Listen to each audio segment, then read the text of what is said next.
I just want you to know that I'm making this video against my better judgment.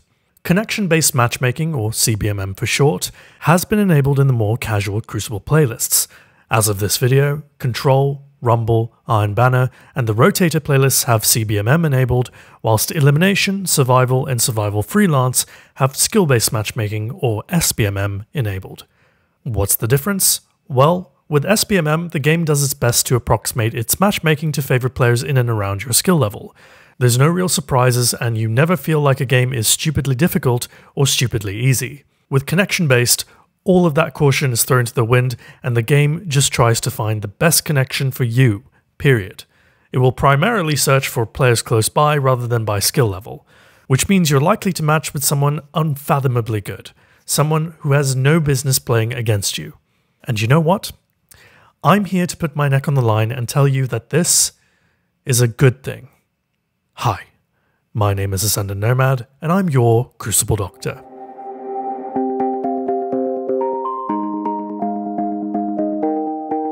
I'm going to do my best to make my arguments from an objective improvement perspective, as that is what my channel is about.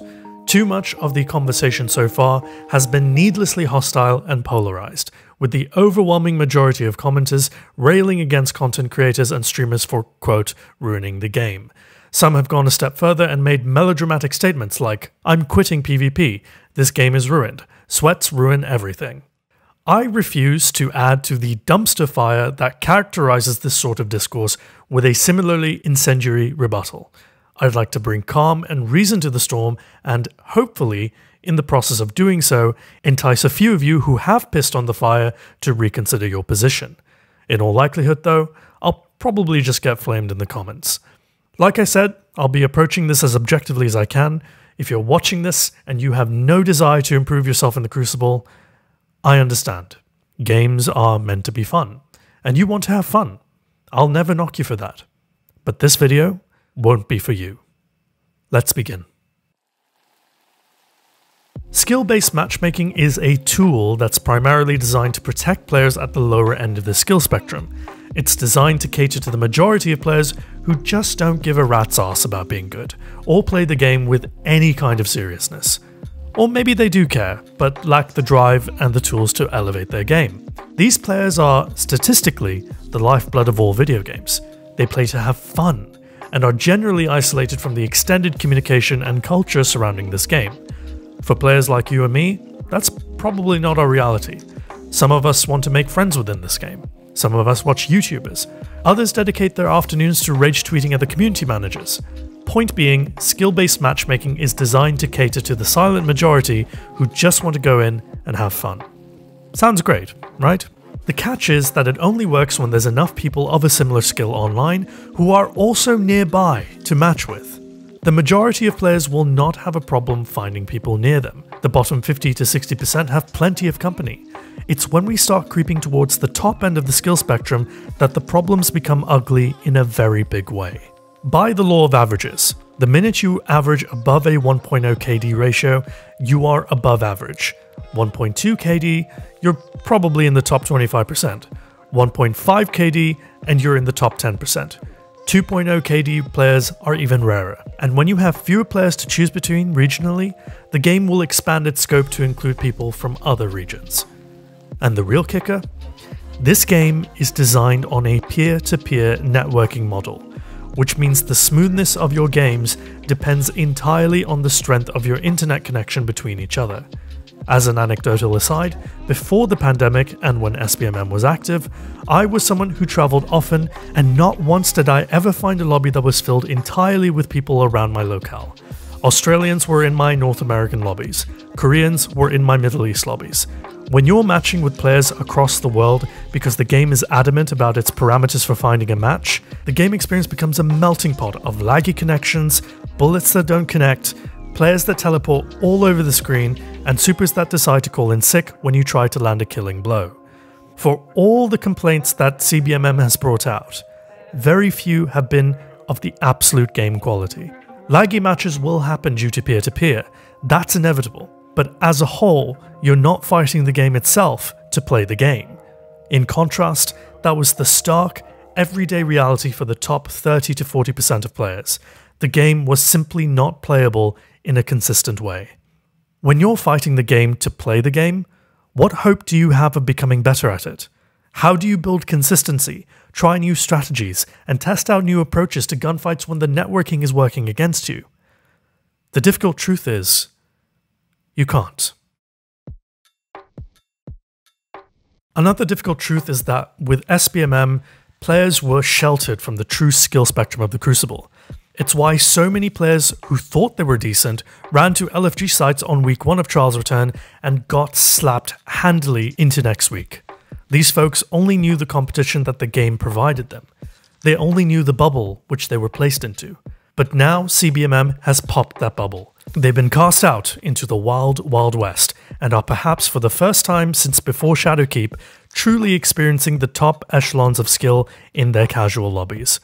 Or at least that's what it feels like. The funny thing is that with CBMM active, your average Joe isn't just facing great players, but also the folks who are about as competent as a cat flap in an elephant's house. The average Joe could, in theory, turn in a great performance in a game simply by focusing on the basics, like staying behind cover, finding the fight, rotating out, and hitting his crits. It doesn't take an unbroken or a flawless to dominate a lobby anymore. It just requires one person who's focused on doing the basics right, and they can make a very big impact very easily, just by virtue of being in a lobby that's full of players not taking anything seriously. When you start practicing the basics consistently and becoming good at them, you're not so worried about the average player anymore. You're more concerned with the above average player, who will likely kill you more often than not. So you absorb the things that they do, passively. They like sniping, sliding around corners, using height to blindside you and grenades to trap you. They push aggressively when they sense you're low, and disengage quickly when you've landed a few unanswered shots on them. If you face off against these players enough, you start to pick up some of these habits passively. Your monkey brain responds well to stimuli that's effective, to tactics that work well against you. You'll take those tactics and apply them to some poor sap. You'll succeed and you'll feel good about it. Congratulations. You've just become a slightly better player thanks to the, quote, sweats who supposedly, quote, ruined the game. In playing against players better than you, you're opening yourself up to a universal truth of competition. You can't get better without defeating people who are better than you. Skill-based matchmaking never exposed you to players who are better than you, only players who are like you. Connection-based matchmaking offers you a glimpse of the higher levels without putting you into a stressful environment, which is so crucial to make that next step. For so many people, that first weekend of trials was a rude reality check and a bitter pill to swallow. When you're outmatched with no hope of getting on top, your motivation to improve evaporates. Aha, I can hear you say. Nomad, this is how I feel about control right now. To that I say, it's just not the same. It's true that the ceiling just got higher, but the floor also got so low that it basically gave out. There's a good chance in control you'll match against players worse than you. Unless your stats are legitimately rock bottom, there will be players that you can kill. And as you play more and more, you'll be able to kill more and more. The next rung on the ladder isn't out of reach, unlike in Trials, where the rungs are so spaced out that unless you know how to fly, you're basically stuck on the first one.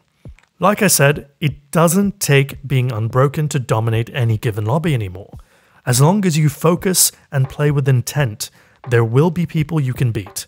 As long as there are people in the Crucible, you will find success. But you have to frame that success relative to your true ability. Something you can now accurately gauge because the true skill spectrum is finally on display. This is your chance to test yourself, and you won't have to fight the game to do so. You can't get better without defeating people who are better than you. It's a universal truth of every PvP video game. And Destiny is no different. Connection-based matchmaking is a controversial change to some, and a lot of people in the YouTube comments of this video are likely to miss the point entirely and bitch about getting stomped by sweats. Again. But instead of feeding into the negativity, take a look around. Now that the gates are open, you can see the Crucible for what it is. Diverse. Full of different ways to play the game and succeed with it. There's some jackass at the back using a bow and dropping 30 defeats. There's another prick using Bastion because it's season 12 and people still don't know its distinct audio cue. Oh look, there's Drewski running around with the Vigilance Wing mumbling cones over and over to himself whilst dropping 73 defeats. The fact is, you won't get better immediately. You won't be better from day one, but you can start small and work upwards, just like every other person in the history of anything ever. Aim to beat a few reliably before you can start beating the rest. Start by putting in an hour of practice every day. Practice one particular concept, like laning next to cover. Persistent practice creates rhythm. Rhythm breeds consistency. Consistency breeds confidence. Confidence breeds victory. Victory breeds belief. And belief makes you better. Start small. A little bit today, tomorrow, and the day after will make all the difference in the long run. But you have to stick with it. 80% of the players in these connection-based matchmaking lobbies do not have their brains turned on. Are you going to be one of them? That's it for this video. Thank you so much for watching. If you liked this video, you know what to do. My name is Ascendant Nomad, and I'm your Crucible Doctor. See you in the next one. Cheers.